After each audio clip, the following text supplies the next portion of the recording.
by drawing your attention to one example there at the very bottom, Philippians 3:9, because here we actually have an explicit phrase that explains what of God means.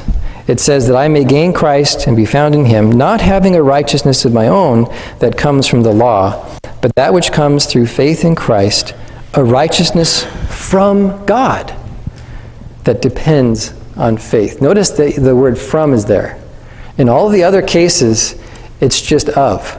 But in Philippians 3:9, Paul actually uses a preposition that is not found in the other cases, and it's the preposition from.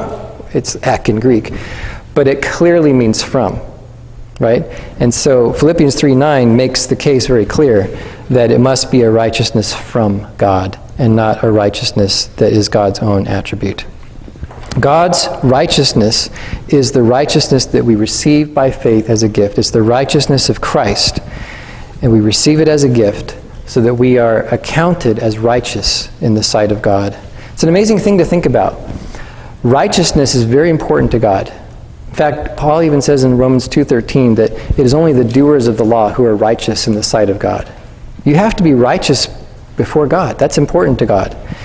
And Paul's argument in Romans 1-3 is what? Nobody can do it. Nobody is righteous. Nobody can keep the law. We're all fallen. We all fall short of the glory of God. But then he gives us the gospel in 3:21 and says, but now, apart from the law, a righteousness from God is revealed.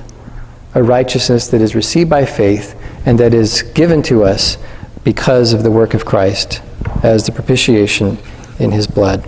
So in the end, Luther was right, and Augustine was right, and Calvin was right in their understanding of what the righteousness of God is all about.